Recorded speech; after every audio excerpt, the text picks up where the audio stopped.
Well, anyway, this chart is interesting. The time frame, I remember I worked the day of Gaston, and we had a little debate in the studio. We did a live, Gaston anniversary is tomorrow, 15-year anniversary.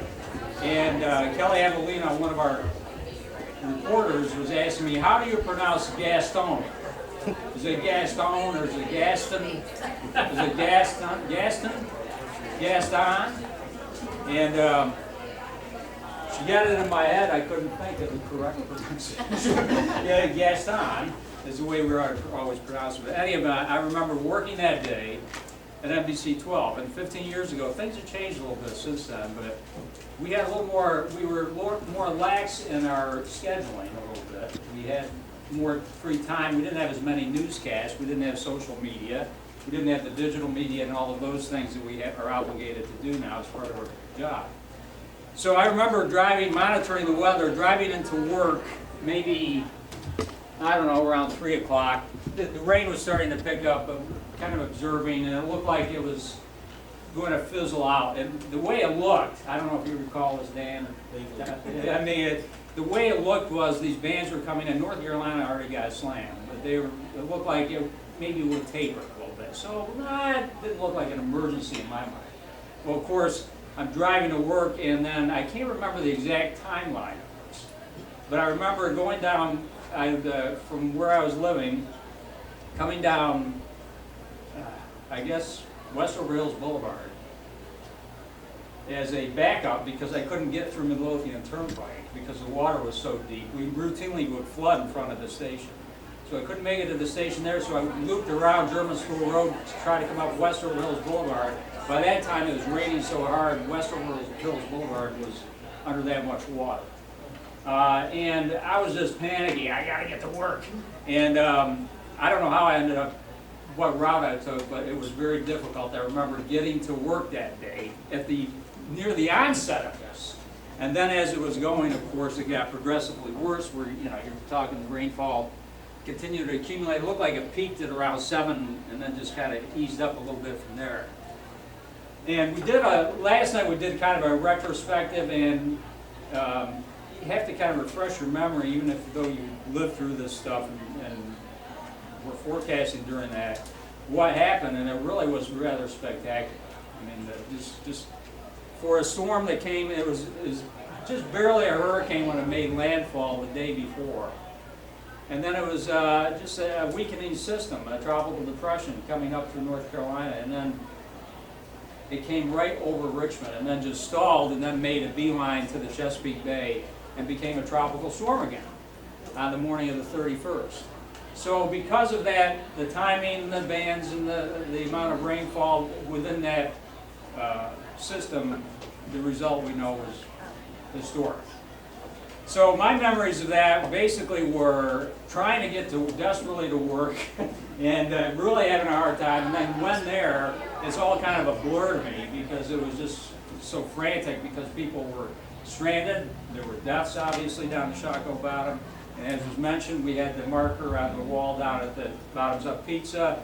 We were down there last night doing a live shot. We did live shots for a newscast from down there and kind of remembering the anniversary. And so we were down at Dock Street and 17th Street, right beside Shockoe, at Bottoms Up Pizza. And the flood wall was towering over us. And best of my recollection, there was no flood wall at that time. And it came in after that. And that's why everything was such a disaster there. But the flood wall towering over us just as a reminder that how bad it could get down there, that they had to build that flood wall around.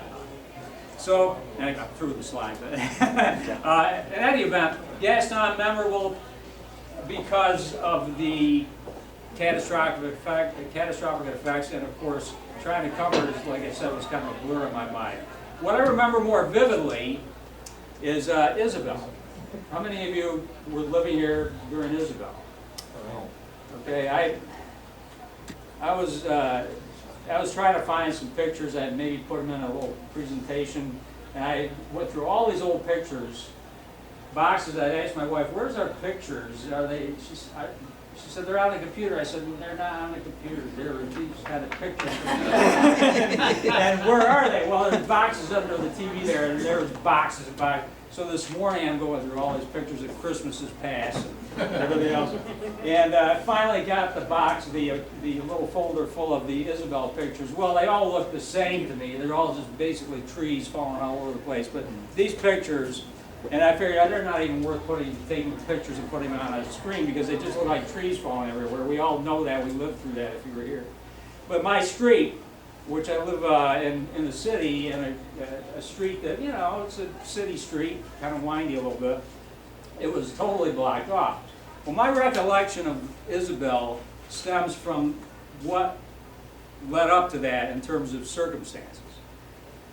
Just so happened, at the station they say I always take a vacation when there's a big storm coming. Well, anymore, that could be any week of the year. So, you know. But I happened to take a trip with some friends out to Las Vegas that week. And the storm was coming. It had become a tropical storm on September 6th. The storm didn't hit Richmond until the 18th, all right?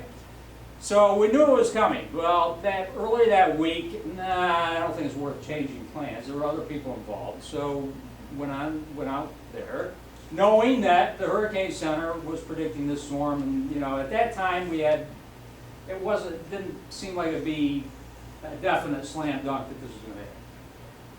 Well, come Wednesday night, the 17th, I remember I was sitting in a restaurant by myself. My friends were doing some gambling or something, I don't know.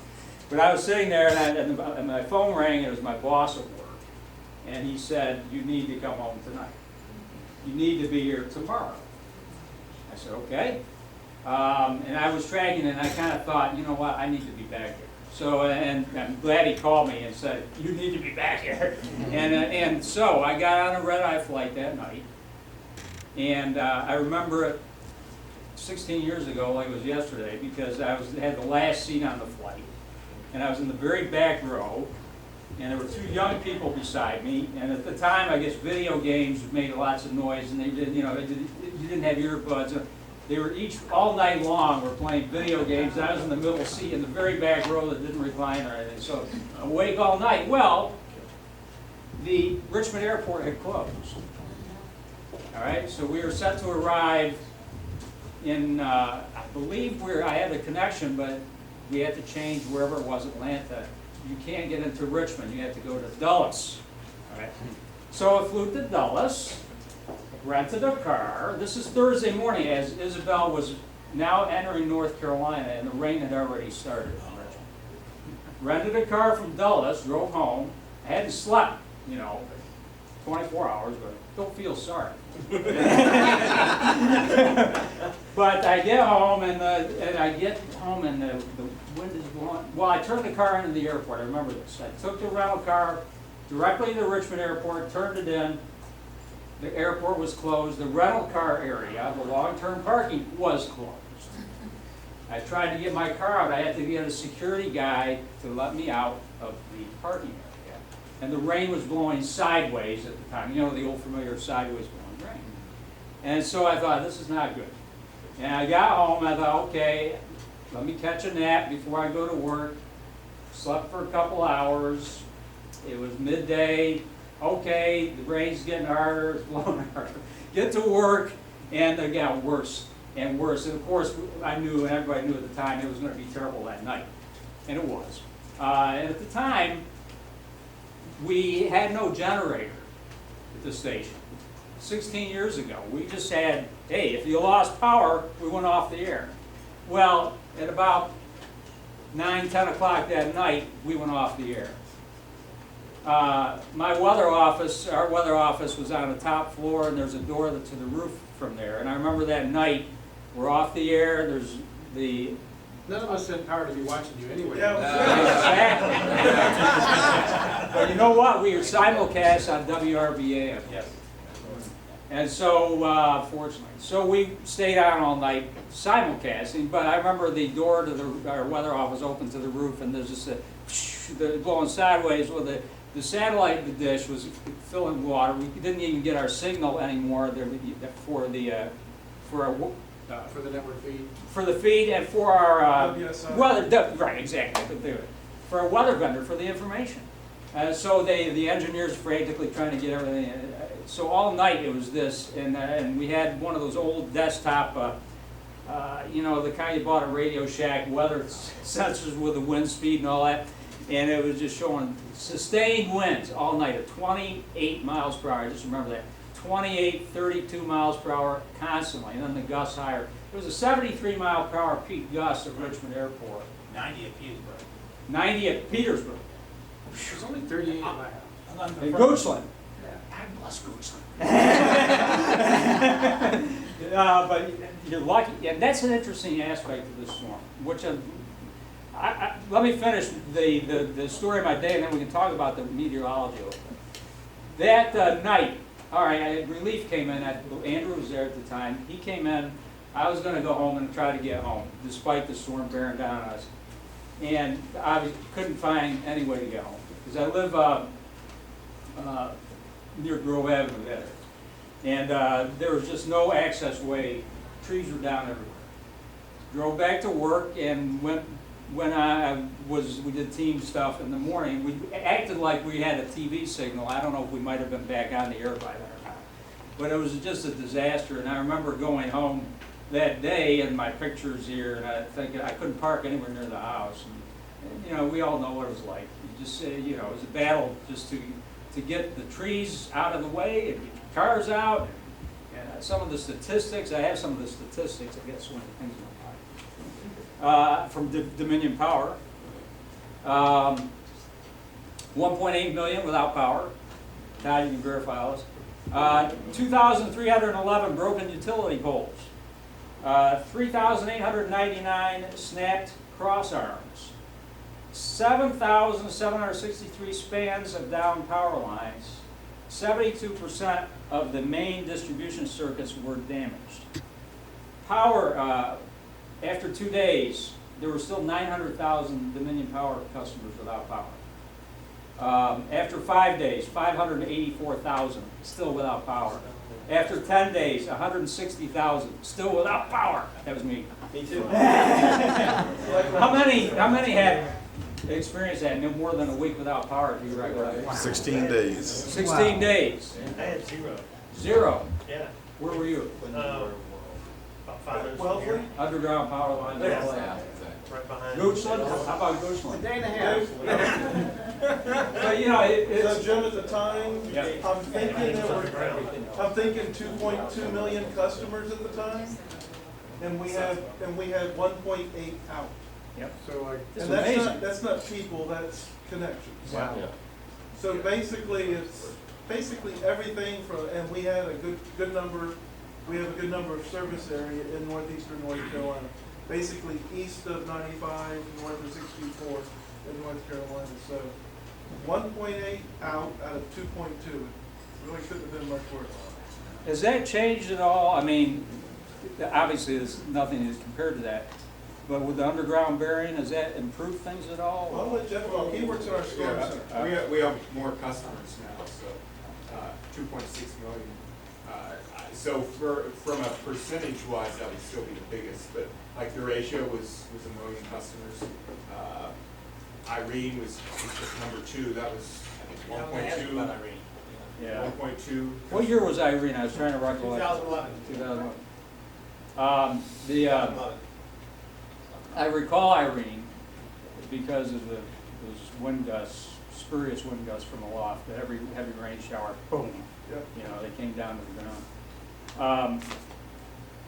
But I would guess with the burying the lines eventually they'll It be is, less. but there's still a huge section that, one, doesn't want it, and two, it's not practical, just because of the amount of people you're serving. So if you go to the Bon Air area or someplace like that, you know, a good thunderstorm comes through, Bon Air loses power. Well, most of the world we know anyway, you may have buried lines, but the main transmission lines are all above ground for the last 50 years. What burying the lines does is it frees up resources so that we still have the power outages, but they're not responding to the same, we're undergrounding lines that might only restore or help one customer or something directly.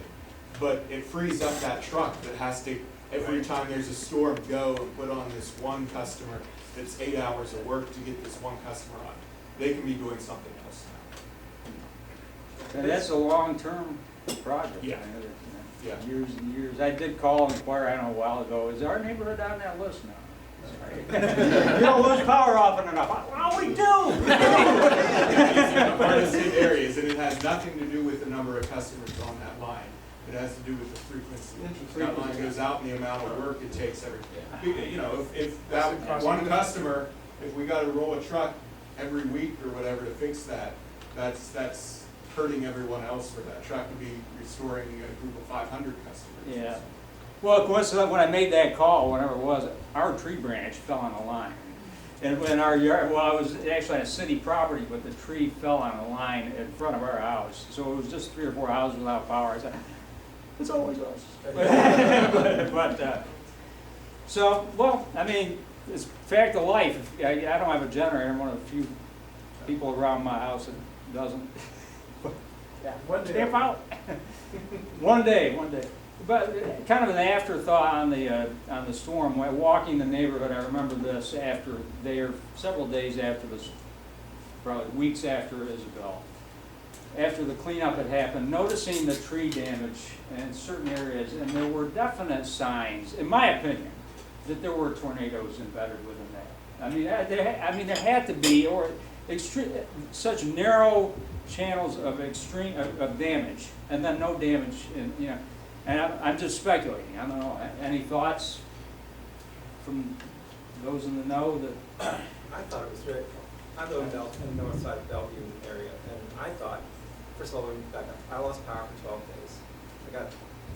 I would go to work in the morning, I would call my answer, and then I had an answer machine, and that see if it would pick up, and of course I had power at work. It was like camping out in my house. And it got really old after a while. And the first couple days, it's kind of cool. That wore off really fast. And I did the most rookie thing you can do for a long-term power outage. I failed to leave the refrigerator door open. And after about the 8th day, I said, I've got to open up the refrigerator. And I swear to you, I had the cure for cancer growing in there. I had pink and blue, all the colors of the rainbow growing inside. And Making me hungry, Dan. so I was furious at myself for being so stupid. And at least I had something to do for the next several days. And the thing about it was, go back to what you were saying, Jim. I did walk around, and in my area it was widespread destruction of the power line and power poles. Right. Okay, poles were snapped, poles were down, and I remember reading it, seeing somebody saying that essentially, and correct me if I'm wrong, Jeff and Todd, it was basically rebuilding the grid in some areas.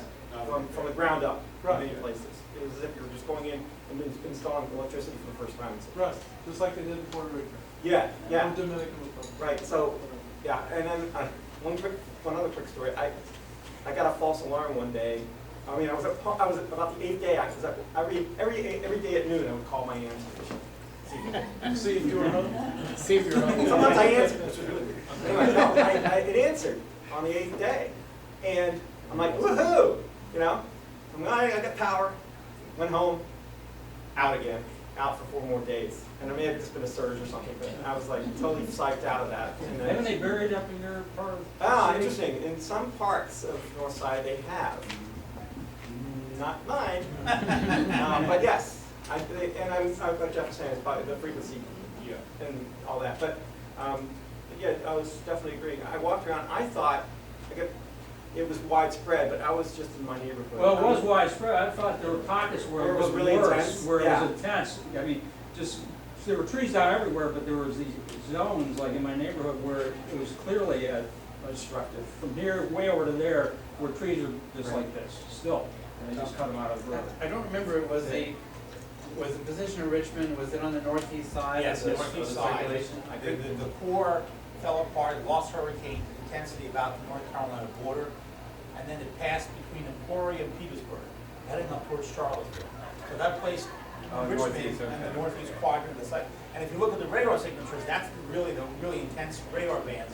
So we were also in cyclonic circulation at that point as well. So that's why Richmond had 73 and Petersburg had an unconfirmed report of 90 in a gust. So I do not know if it was cyclonic rain bands or actually tornadoes. That's, and, you know, 'cause Combination, and there's interesting, there was one of I was busy crying and screaming. one official, the official, now I saw this from WPC, they said there was one tornado reported in Norfolk. And there was such widespread damage and destruction, they couldn't determine it. But, you know, you think there are spin-ups to the east of these things I was chasing it, but I wanted to be where, I wanted to get video in daylight, so I went down to the Virginia-North Carolina border to get video. So I figured I would still see it in daytime, you know, hit the, I went into the eyes, I got video of like a tree falling down and everything, and then coming back, I got stuck on the interstate, I had to like wind my way around and get back. When I finally got back to Richmond, it was pretty cool. It was like dark. You actually see the stars, and you have to be careful because if the police caught you, they'd throw you in one of their shelters. And so I came back, and it was pretty cool. My girlfriend got pissed off at me, so I couldn't chase any more hurricanes. That was the end of my hurricane chasing. Chasing hurricanes is big time. So she Kinda hard- my wife probably now, harder. she said no. I got good video. It's pretty cool. I did see something else, interesting thing, we ran out of bottled water, or ice rather. And apparently FEMA there had not been enough, preparation No. for, but even then, I mean, for whatever reason, they did not anticipate that amount of power outages. And I mean, for whatever reason, there's no reason to think there would have been that, really, with the Category 1 hurricane, as you mentioned, becoming a tropical storm. So they ran out of ice, a huge issue, I forgot that, but that was a huge issue back then with all those people out of power. So, well, the storm eventually tracked up into southwest Pennsylvania, if you remember, so. I mean, and everywhere west of the track, Goochland, and, you know, not nearly as bad. Yeah, I mean, it went Just over not here. nearly We as had bad. trees down, but. That Bird Park was awful. I remember Bird Park lost all those huge oaks. I believe if you take a look at the rainfall cloud, like the month before, we had a really heavy August, early September rain. I think it was like the rainiest August on record. It was a rainy year, it was rainy all year. And then we had like The 7 ground inches had of been rain soaked. from Isabel, and I Yeah. can't remember the total, but, So- yeah, the trees were ready. Yeah, that's what I think. Yeah, but we were fortunate, all the rain was really from Goochland east. So the James never responded, which Yep. was nice. And they evacuated all of southeast Virginia, but people didn't evacuate, they gave the orders, but they were hit. And you know, with that track of the storm, that's probably why you didn't see those extreme gusts at Goochland where you are. Because the actual, as Dave the was saying, trees looked like they were- the diffuse center was actually coming up over you. Right, I think the center did come over me, but And my sometimes- anemometer was on the chimney on the top of the house. But I live in the woods, so there's trees all around, so I wonder what it was at treetop level, Yeah. because I had oak trees this big that were going like this. You know, and their trunks were bending. The tree, that's that, like with Irene, I noticed that too, the wind, you know, a few hundred feet up. It's a And lot you get more, those, yeah. they get those heavy showers that kind of Brought it down. carry down that, you know, that momentum. And so, But So think, that- So-called but microbursts, think about we it, talked about a lot. if you're on, if it's coming That right would be- towards you, you yeah. get the winds ahead of you. that would be, yes. Instead of the. Something you- Yeah, I know the That would be guy more came from over an us, because individual we had a storm. pause. We lived in Salisbury at the time, and we lost 4 big trees on our property, but the street one over, they all, virtually every tree on the whole street toppled, and they were all going in the same direction. You know, you asked about tornadoes, and I don't think there was any evidence of twisting, you know, it looked like it was straight line winds, and then. Well, the so maybe that microbursts was a are, microburst. that cold air, like bucket of water on the ground, that has to go somewhere. So you get that, if they get that rush of air hitting the ground, you'll get that. Yeah. Yeah. In Very addition- strong In wind. addition to the background wind that was already there, then you get the extra But you acceleration. normally see that with the thunderstorms, and, you know, I don't know if you identify microbursts so much with a broad scale system like a hurricane. You might, within that, you know. That was based more on the effect Right. you know, just in that one narrow area, so Right. close to where we were. But with a hurricane, you gotta think of the frictionless, where it's coming from, there's no friction over the ocean and very little. And then you get higher up, there's even less friction, so that air is still accelerating warp speed, even when it's inland. So you got this fast moving air aloft and it's slowing down at the ground, so we may be, you know, lighter winds here, but not that much higher up, that strong wind. So versus a microburst where you're actually you're getting the vertical development within that storm, it might be just plunging because the towering storm is so high, it's just, that cold air is just rushing and plunging so fast. So, you know, there's lots of physical factors. I don't remember whether it was Gaston or Isabel, but with, after one of those storms, I think it was like 2 days, it was either 2 days or 3 days later, there was a supercell came over the city in the morning. And I remember because my basement, I survived the storm without any leaks or anything. And then my entire basement flooded in the morning, a couple days after the tropical system. But I don't remember whether it was either Isabel or Gaston. And it dumped a load of rain right in over downtown Richmond. But I don't remember which. I don't remember which storm that was. I do know that after Isabel, we did have heat, and we did have some severe weather, especially the northern part of the state, the next few days. That might have been Isabel, yeah. But I Yeah. don't remember specifically. I don't remember which And I'll one. tell you why, because I didn't have power, so I couldn't. Hey, you know, I just wonder about, before Isabel showed up in Virginia, I kind of forgot, how much rain did we get out area that Well, Dave, you might- contributed from the tree down? yeah, I know it was, August was like in the top 5 and top 10 rainiest August ever, and I know it continued in September. So, you know, it was, that made the trees come out a lot of damage. I'm convinced that you took much more damage from that, you know, and it was all eastern Virginia. I mean, the tree damage down Chesapeake Bay, they were getting the winds funneled there because of the bay, and the way the hurricane came inland, you know, south of Hatteras. So they're driving that northeast wind into the bay. They had wind gusts, if you saw the storm reports from Wakefield, of 90 miles an hour in New Coast and Hampton and Newport News. Yeah, so, but it was mostly the rain, it just everything came out. So, Say, Jim, sorry to interject, but I wanted to pull this up. This is a really There you can see the bucket coming out of the cloud. yeah, my favorite illustration of a microburst. boom! Yep. That's sexy. Is that what happened to your, is that what happened to your trees? That's a car wash. One of my friends a few miles away lost 23 trees that, Which night? 23, the Isabel Isabel, night, yeah. that were this big around. Not He in had Goodson? oak trees on top of oak trees. He was on River Road over close to the river. In one small area. Yeah, well, he had like 10 acres, I think, mostly wooded. That's a great picture. That's a good thing. Yeah, That is. I saw something online with that recently, somebody posted it. yeah, Is I that found where it you pulled on that? Reddit. Hey, Yeah, Jim, right. Jim, changing stories just a little bit. You're in the media business. What do you guys do ahead of a storm like Isabel or Dorian? Yeah. What do you guys go through?